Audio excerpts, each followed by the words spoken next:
Buenos días, ¿cómo están? Soy el doctor David Rojano Mejía y el día de hoy vamos a ver generalidades de los tipos de estudio. Vamos a iniciar. Primero que nada les voy a describir la pirámide de la evidencia clínica. Esta pirámide de la evidencia clínica clasifica los estudios en base a su calidad de la evidencia y validez de sus observaciones o resultados. Y también inversamente la magnitud del sesgo. Entre más abajo estén los estudios, más probabilidades de error tengan y mientras más alto, mayor calidad de la evidencia. Entonces, la primera parte son opiniones de expertos. Lo que sigue es reporte de casos, series de casos, casos y controles, estudios de corte, ensayos clínicos aleatorizados. También aquí arriba consideran a las revisiones sistemáticas y metaanálisis que no están considerados en esta imagen, pero bueno, son los que más validez y calidad de la evidencia aportan. Bueno, les voy a presentar este algoritmo y me gusta mucho, está muy sencillo y empieza con una pregunta. ¿El investigador asigna la exposición? Si la pregunta es sí, estamos hablando de un estudio experimental. Si la pregunta es no, estamos hablando de un estudio observacional. Entonces, continuando con los estudios experimentales, la siguiente pregunta es, ¿hubo una aleatorización? Sí, entonces es un ensayo clínico aleatorizado. No hubo aleatorización, entonces es un ensayo clínico no aleatorizado. Y aquí terminan los estudios experimentales. Los estudios observacionales, la siguiente pregunta ¿hubo un grupo de comparación? Si la respuesta sí es sí, estamos hablando de un estudio analítico. Si la respuesta no, estamos hablando de un estudio descriptivo. Bueno, continuando con los estudios analíticos en donde estamos comparando dos grupos, la siguiente pregunta, ¿cuál es la dirección en la recolección de la información? Si la respuesta, la dirección o el momento fue en uno solo, en donde tanto la exposición como el desenlace se miden en una sola medición, es un estudio transversal. Si la información, el, la exposición se toma del pasado, es un estudio de casos y controles. Si partimos de una exposición, lo seguimos en el tiempo y vemos un resultado, estamos hablando de un estudio de corte. Entonces, repitiendo un poquito, transversal una sola vez, casos y controles, recopilación de la información del pasado y estudios de cortes, esperar el resultado en el futuro o de manera prospectiva.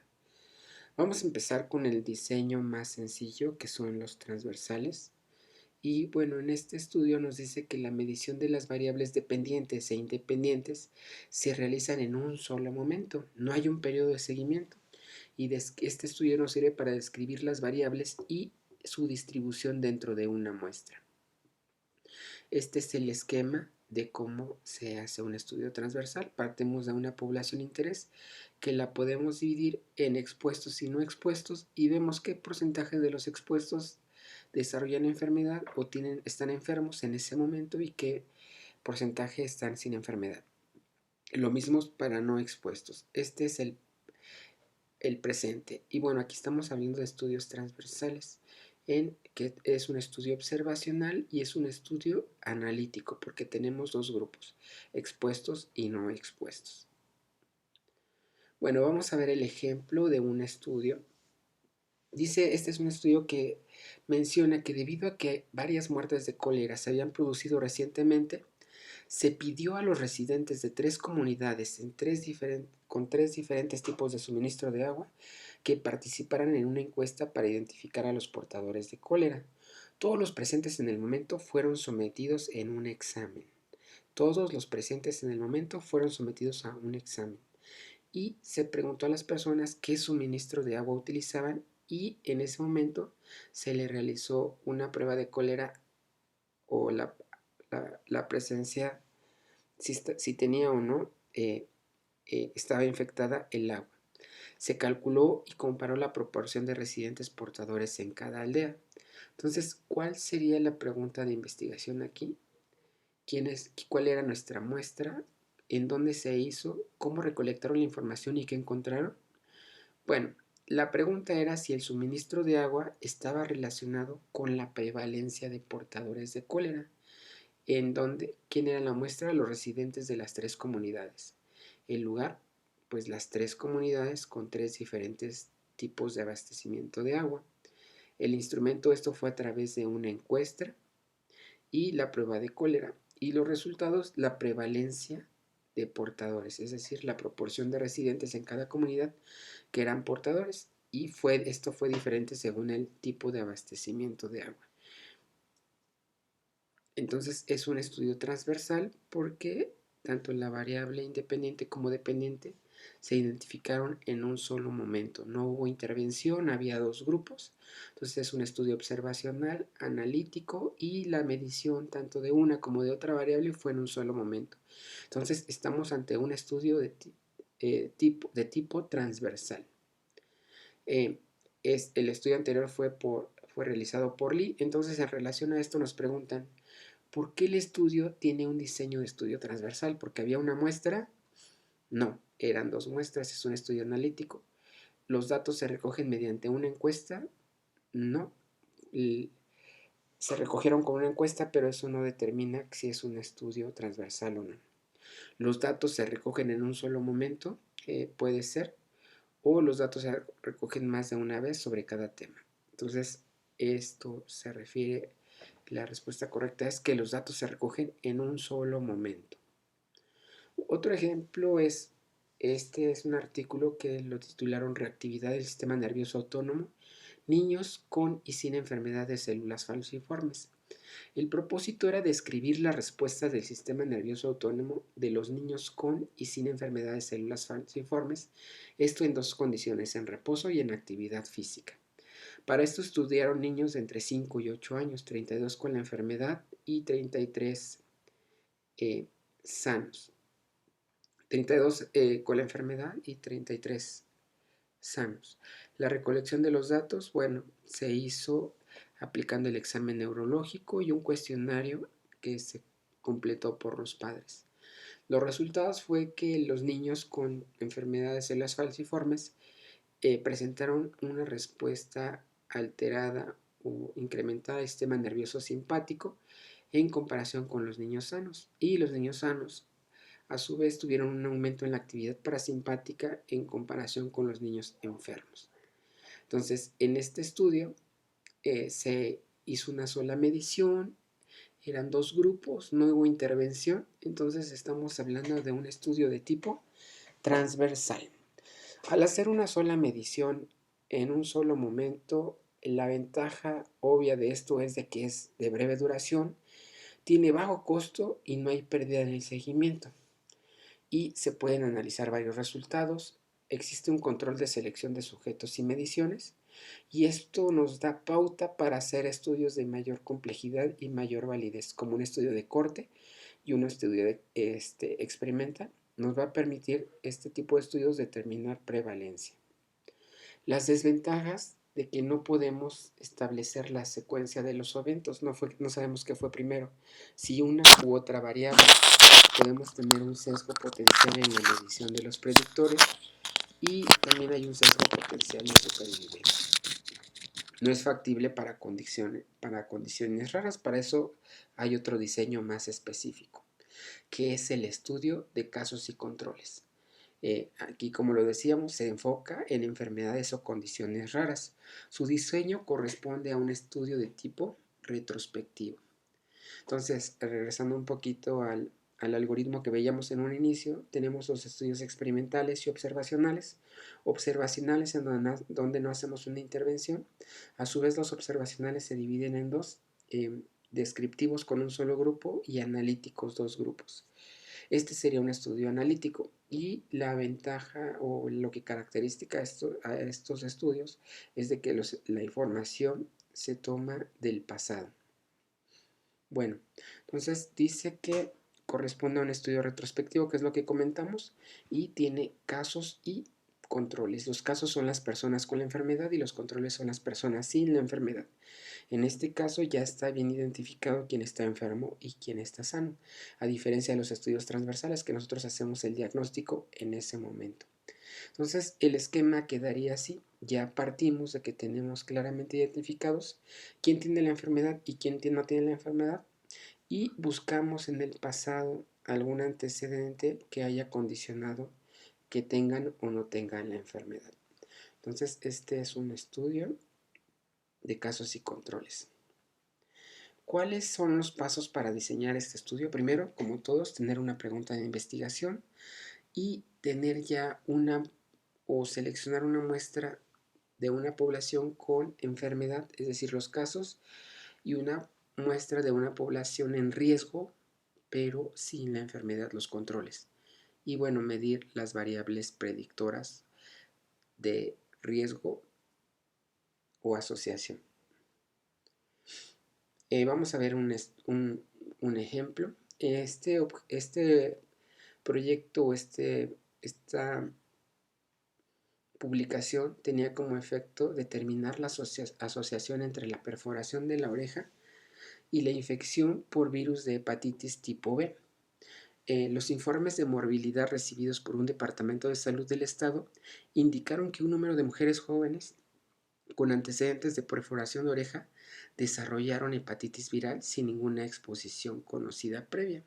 Entonces, en este estudio se incluyeron 148 participantes, 48 mujeres jóvenes con hepatitis y 100 mujeres jóvenes con edad similar sin hepatitis de la misma población, de la misma clínica de planificación familiar. Los pacientes fueron consultadas sobre la perforación reciente y lo que encontraron fue que 7 de las 48 mujeres con hepatitis tenían el antecedente de haberse perforado la oreja, mientras que solamente una de cada 100, de las 100 mujeres sin diagnóstico de hepatitis tenía dicho antecedente. Entonces, pues sí se asociaba la perforación de la oreja con hepatitis. Entonces vamos a hacer un resumen del estudio. Es un diseño de estudio de casos y controles. ¿Quiénes eran los casos? Las mujeres con hepatitis y los controles mujeres sin la hepatitis. ¿Cómo se recolectó la información? A través de entrevistas y encuestas. Y los resultados, pues ya vimos que fue más frecuente la hepatitis en las mujeres con el antecedente de la perforación de la oreja. Ok, entonces vamos a hacer el análisis por preguntas. ¿Había una intervención? No. Entonces es un estudio observacional. ¿Se hacen comparaciones entre los grupos? Sí. Entonces es un estudio analítico. ¿Cuál es el marco temporal? Retrospectivo. ¿Y cuántas veces se medirán los datos? Una vez. ¿Cuál es la pregunta de investigación? Si existe una asociación entre la perforación de la oreja y la hepatitis en mujeres jóvenes. Entonces, asociación es la palabra clave. Asociación por lo general está ligado a estudios de casos y controles. Entonces, ¿cuál es la ventaja de estos estudios? Pues es que es breve duración, bajo costo, necesitamos una muestra pequeña y es útil para enfermedades poco comunes. Las desventajas es que solamente es asociación, no nos da causalidad y puede haber sesgo en el manejo de dos grupos y sesgo en el muestreo, ¿no? Por lo general, para tratar de compensar un poco estos sesgos, lo que se hace es parear a los grupos preferentemente por edad y sexo. ¿Esto qué significa? Que si tengo a una mujer con hepatitis de 30 años, tengo que tener a una mujer de 30 años igual, lo más similares posibles. En este caso, ambas eran mujeres, entonces por sexo no había problema. Lo único que teníamos que hacer es parearlos por edad. El sesgo de muestreo se refiere a si es representativa la muestra. Es recomendable obtener una muestra aleatoria de la población con la enfermedad y el grupo con la enfermedad no debe incluir sujetos subdiagnosticados, sin diagnóstico o defunciones. Por lo general, si como lo decía en el estudio, teníamos a las mujeres con hepatitis que pertenecían a una localidad que iban a determinada clínica de planificación familiar. Entonces, de ahí mismo tendríamos que tomar a las mujeres sanas con riesgo. No podemos tomarlas de otra población porque los factores de riesgo cambiarían. Entonces hay que cuidar eso. El siguiente estudio se llama estudio de corte. Históricamente la palabra de corte era usada para describir una subunidad de soldados de la región romana que viajaban juntos. Actualmente nosotros utilizamos corte para un grupo de personas que comparten características en común. Y el diseño de los estudios de corte es así. Tenemos nuestra población, tenemos los expuestos, los no expuestos, que están sanos, y vemos con el paso del tiempo quién desarrolla enfermedad y quién no desarrolla la enfermedad para uno y otro grupo. Es decir, es un estudio prospectivo o hacia adelante, ¿no? ¿Qué función tiene un estudio de corte? Bueno, tiene dos funciones, una descriptiva y otra analítica. La parte descriptiva me va a permitir determinar la incidencia, y la incidencia es el número de nuevos casos en un determinado tiempo específico. Esto solamente se logra con estudios de este tipo, prospectivos. Y la otra parte es la función analítica, que nos va a permitir buscar asociaciones entre los factores de riesgo y los resultados.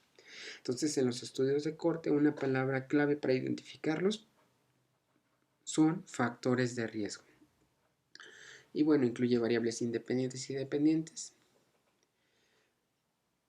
Y bueno, estudio de corte tenemos de dos tipos, prospectivo y ambispectivo. En el tipo de corte prospectivo, el investigador define la muestra, una corte, y mide las variables independientes predictoras antes de que se haya producido el resultado, es decir, en una etapa basal.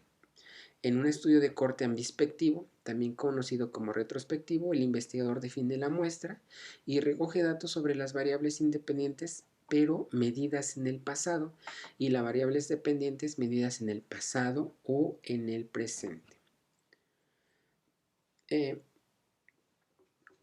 Las variables independientes son medidas antes de estimar el resultado, y los grupos dentro de la muestra son comparados por sus características o variables independientes predictoras, y la comparación se hace entre grupos basándose en el resultado dentro de una corte. Uno de los estudios que vamos a revisar o un ejemplo de estos es el estudio de corazón de Framingham. Creo que es uno de los más conocidos y uno de los ejemplos que siempre se pone para este tipo de estudios. Otro es el estudio de salud de enfermeras y un estudio llamado chamacos. Fíjense que por allá del año 1948 no se identificaba claramente cuáles eran los factores de riesgo para el infarto agudo de miocardio.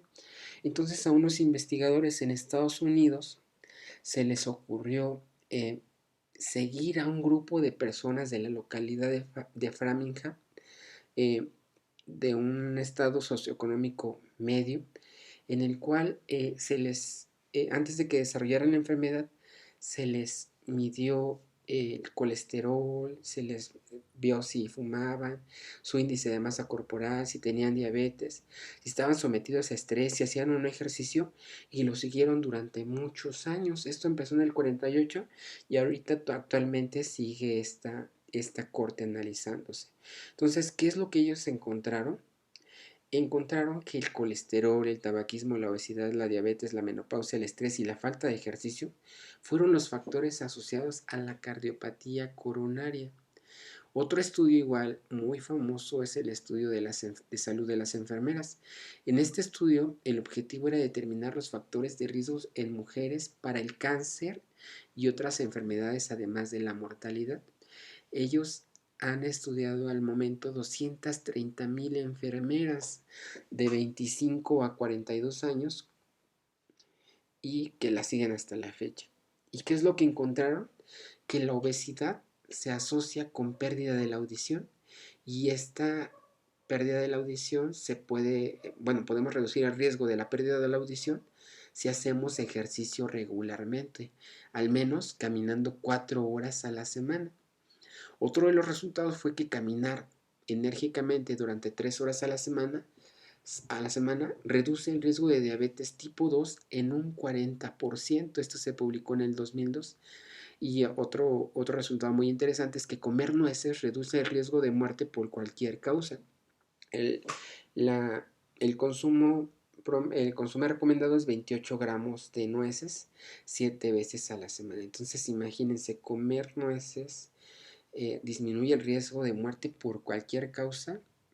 Bueno, aquí habría que revisar el artículo y ver cuánto es esa disminución del riesgo. Bueno, otro muy importante es que las mujeres mayores de 70 años que consumen menos de 15 gramos de alcohol al día tienen un mejor estado mental que las mujeres que no beben o que beben más de 15 y 30 gramos al día. Bueno, entonces ya lo saben, pero habría que esperar hasta los 70 años. Otro estudio igual de corte es uno llamado chamacos. En este querían ver la exposición prenatal a pesticidas, organofosforados y el coeficiente intelectual en niños de 7 años. Para ello estudiaron 601 mujeres embarazadas en el Centro para la Evaluación de la Salud de Madres e Hijos de Salinas. Este fue el lugar. En niños nacidos a partir del año 99. Entonces, este es el esquema. Tenían las mujeres embarazadas en Salinas Valley del 99 al 2000 y tuvieron dos grupos. Un grupo con altos niveles de exposición a órganos fosforados y otro con bajos. Y querían ver como resultado si los niños tenían un bajo o alto coeficiente intelectual. Bueno, estos son algunos de los resultados. 45% de las mujeres tenían nivel escolar bajo, 83% realizaban labores agrícolas, 71% presentaban un nivel de pobreza por debajo del registrado en Estados Unidos. ¿Qué encontraron? Que los niveles de órganos fosforados los niveles de órganos fosforados se asociaban con puntuaciones cognitivas menores en los niños en general, es decir, a mayor presencia de estos órganos fosforados en la orina, menores puntuaciones en el coeficiente intelectual de los niños.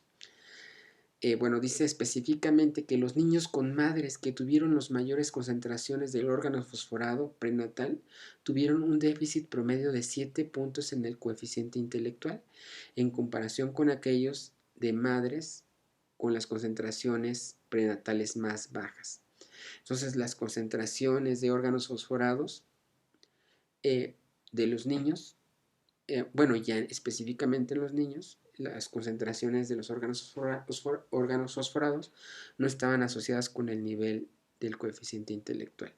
Entonces, lo que más les afectaba era la exposición prenatal más que la exposición actual. Bueno, vamos a ver un ejemplo de estudio de corte ambispectivo. Este está titulado como Exposición a radiación por antecedente de TAC en la niñez y su relación con dos cosas, la leucemia y los tumores cerebrales. Entonces, el propósito de este estudio era determinar el riesgo de leucemia y tumores cerebrales relacionados con el antecedente de tomografía de cráneo en la niñez. Para esto estudiaron 178.604 niños y jóvenes menores de 22 años que recibieron una tomografía de cráneo. Esto durante del año 85 al 2002. ¿Y qué es lo que encontraron? Se determinó que el riesgo de padecer leucemia aumentaba 2 años después de recibir la radiación proveniente de la primera tomografía. Y también se determinó que el riesgo de presentar tumores cerebrales aumentaba 5 años después de recibir radiación proveniente de la primera TAC. Entonces, el riesgo, ¿qué podemos concluir? Que el riesgo de leucemia y tumores cerebrales aumenta en relación a la dosis de radiación recibida. Ok, entonces si se fijan aquí, es un estudio retrospectivo en el cual saben o pueden estar seguros que la variable independiente precedió a la causa. En este caso, la radiación condicionó la leucemia y el cáncer cerebral. Bueno, ¿por qué realizar un estudio de corte? Para comprender el estilo de vida o factores ambientales que contribuyen al riesgo de adquirir una enfermedad. ¿Qué tienen en común el estudio de corte prospectivo y ambiespectivo? Ambos siguen a los sujetos en el tiempo presente, ambos incluyen análisis de datos secundarios, ambos miden los mismos sujetos en repetidas ocasiones o ambos determinan el número de personas con una cierta enfermedad. Exacto, ambos miden los mismos sujetos en repetidas ocasiones. Con todo lo que hemos visto entonces, ¿cuál es la diferencia entre prospectivo y ambiespectivo? Bueno, aquí lo tenemos.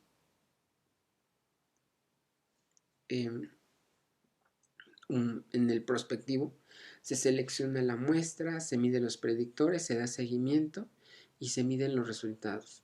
En el ambiespectivo se identifica la corte con datos históricos, en este caso los registros de la tomografía con la dosificación. Se recopilan los datos sobre los predictores del pasado, se sigue y se recopilan los datos actuales o pasados y se miden los resultados. Son muy similares, solamente lo que cambia es el tiempo. El ambiespectivo es retrospectivo y el prospectivo es hacia adelante. Las fortalezas, bueno, primero las fortalezas, el estudio de corte es el único que determina la incidencia de la enfermedad, identifica posibles causas de la enfermedad, identifica causalidad y es más información más completa y más exacta. ¿Cuál es el problema? Imagínense estudiar o hacer un estudio como el que vimos, estudiar a tanta gente, medirlas, la organización, nos da mucha más validez y confianza un estudio así. Sin embargo, el problema es que es costoso, requiere de grandes muestras y son ineficaces si se estudian enfermedades raras. Y otro problema es que, como son varias mediciones en el tiempo, puede haber pérdidas en el seguimiento. Entonces, bueno, lo recomendable es hacer estudios de este tipo. Sin embargo, bueno, hay que tener en consideración el costo, el tiempo. Igual, estudio de corte ambiespectivo. Las variables predictoras preceden al resultado, igual que el anterior. La fortaleza requiere de menos recursos, sí, y los datos de referencia y de seguimiento ya han sido recopilados. Las debilidades es que no hay control sobre el diseño del muestreo, no hay control sobre las medidas y calidad de los datos que ya han sido recopilados, y los datos existentes pueden no incluir factores de riesgo de interés, ¿no? Vamos a ver ahora los diseños de estudio experimentales. En este, el investigador controla la variable predictora, la intervención, controla la influencia de las variables de confusión también y responde a diferentes preguntas, específicamente por qué, es decir, la etiología, y cómo prevenir o tratar. Y tiene la característica, al igual que el de corte, de demostrar causalidad. Entonces, ¿cómo hacemos? ¿Cuál es el esquema de un estudio experimental? Partimos de una población de interés, aleatorizamos a la muestra en dos grupos, a quien le vamos a dar la intervención y a quien le vamos a dar el placebo o el tratamiento convencional, y vamos a ver quién desarrolla el desenlace y quién no en ambos grupos. Todo esto es al futuro. Entonces, ¿cuáles son las características del estudio experimental? Lo que decíamos, el investigador realiza una intervención en algunos sujetos del estudio. Esto no es en todo. Hay un grupo control y se realiza la aleatorización, es decir, el investigador asigna a los sujetos a un grupo o control o experimental de forma aleatoria, es decir, que todos tienen las mismas posibilidades de estar en uno u otro grupo. Existe aleatorización y grupo control, ya lo veíamos. El ensayo clínico controlado aleatorizado Se comparan resultados entre dos o más grupos que reciben diferentes intervenciones. No existe aleatorización y no existe grupo control. Si no existe esta condición de la aleatorización, se les va a llamar estudios cuasi experimentales o estudios de antes y después, que también tienen validez, pero menos que un ensayo clínico aleatorizado. Entonces, ¿cuáles son los pasos para hacer un ensayo clínico? 1, seleccionar la muestra. 2, medir las características basales de uno y otro grupo y asegurarnos de que estén muy similares. 3, asignar aleatoriamente a los sujetos al grupo de intervención y control. Esto es muy importante porque si no se aleatoriza pueden cambiar los resultados drásticamente. Esto porque consciente o inconscientemente siempre queremos que nuestra intervención o lo que nosotros estamos probando salga mejor que el grupo placebo o el grupo control. Entonces, consciente e inconscientemente siempre tratamos de favorecer a nuestro grupo. Entonces, si nosotros lo aleatorizamos y aparte nos cegamos, es decir, no tenemos conocimiento de quién está recibiendo una u otra intervención, pues esto se vuelve más objetivo. Bueno, una vez que se aleatoriza, se aplican las intervenciones, se siguen a los grupos y se miden las variables de resultado, de preferencia con cegamiento, es decir, no saber qué grupo estamos evaluando o analizando, si el grupo control o el grupo experimental. Entonces, bueno, ¿qué es la asignación al azar? Un grupo recibe un tratamiento y el otro grupo no, por lo que sirve como un grupo de control. ¿Por qué asignar al azar a los sujetos de un estudio en diferentes grupos? Para probar el efecto de un tratamiento comparando el grupo experimental con el grupo control. Y lo que les decía, consciente o inconscientemente, siempre queremos favorecer a nuestra intervención. Algo que veíamos, que les comentaba, era que tenemos que asegurarnos de que las características basales sean similares. Es decir, la edad, el sexo, pueden estar relacionados con la etiología o el pronóstico de una enfermedad. Entonces la comparación del grupo se debe efectuar por edad, sexo y no solo por el tratamiento. Los dos grupos deben ser similares en las características, tanto como edad, sexo y origen étnico, lo que veíamos, ¿no? Vamos a ver un ejemplo de ensayo clínico aleatorizado. Este se llama monitorización de vías respiratorias. Como resultado de mejora, como recurso de mejora, el control del asma en invierno. Entonces, un grupo de investigadores encontraron que la pobre adherencia al tratamiento estaba relacionada de forma independiente con la pobre comunicación médico-paciente. Entonces, el propósito de este estudio fue mejorar la adherencia al tratamiento con corticosteroides inhalados, así como el control del asma mediante una intervención para mejorar la comunicación terapéutica entre pacientes y médicos de atención primaria. Estudiaron a 139 pacientes, los cuales se eligieron aleatoriamente entre el grupo de edad de 18 y 72 años con diagnóstico de asma en tratamiento con corticosteroides inhalados. 68 pacientes se asignaron al grupo experimental y 71 al grupo control. ¿Cuál era la variable independiente? El personal médico que brindó información personalizada a las pacientes. Esta estrategia educativa acerca del análisis gráfico del registro mensual correspondiente a su flujo respiratorio máximo.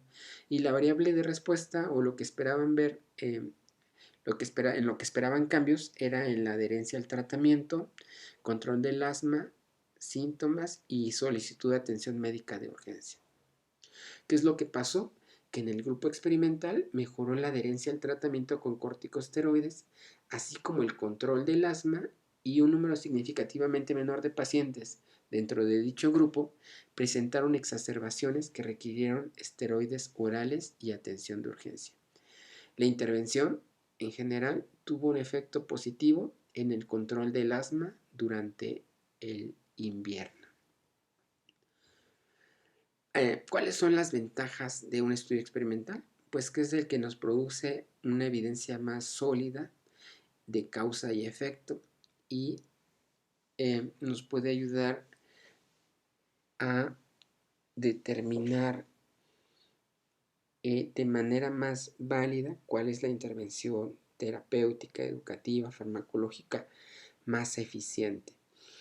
Las desventajas es de que los problemas éticos en estudios que muestran efectos en las primeras etapas del estudio.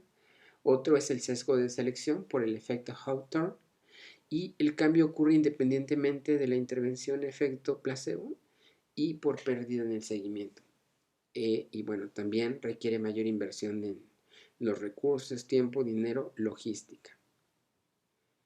El estudio es cuasi experimental. Es un estudio experimental, pero no hay aleatorización de los grupos. Entonces puede incluir un grupo experimental y uno de comparación, o solo un grupo experimental, el cual se mide antes y después. Se observa la variable dependiente antes y después de la intervención, y se administra un pre y un post test antes y después de la intervención. Por ejemplo, pruebas de conocimiento administradas antes y después de la impartición de un taller.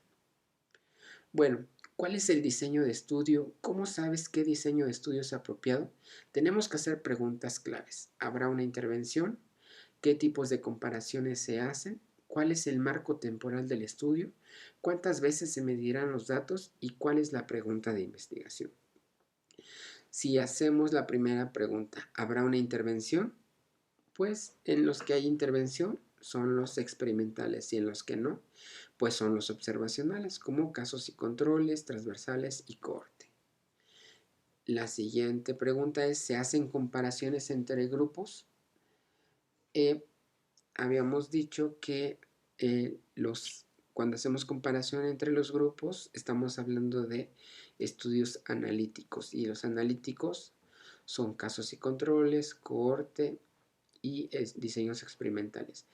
El único estudio en el cual solamente hay un grupo es el estudio descriptivo o de prevalencia, en el cual solamente tenemos un grupo y lo que queremos ver es la frecuencia o la distribución de una variable en esa población.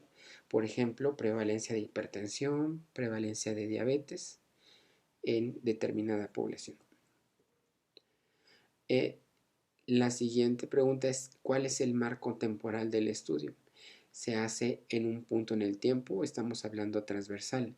Si estamos hablando de un marco temporal retrospectivo, de casos y controles, de prospectivo o ambiespectivo, cohorte, y experimental, prospectivo.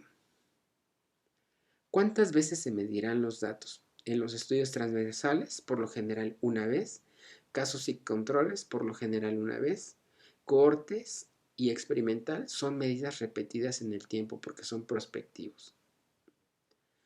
Ok, y por palabra clave pudiéramos hablar de prevalencia en los estudios transversales o descriptivos, de asociación en los estudios transversales analíticos, de asociación en casos y controles, de riesgo o incidencia en cohortes, y experimental incidencia y efectos del tratamiento, y también causalidad.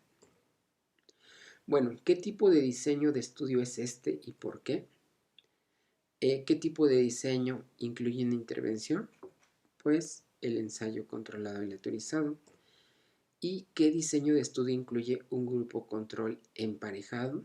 Pues el casos y controles. ¿Qué tipo de diseño incluye mediciones realizadas en un momento dado?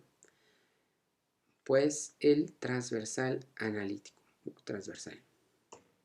Bueno, esto sería todo. Muchas gracias. Les dejo material complementario para que lean más acerca de esto. Muchas gracias. Buen día.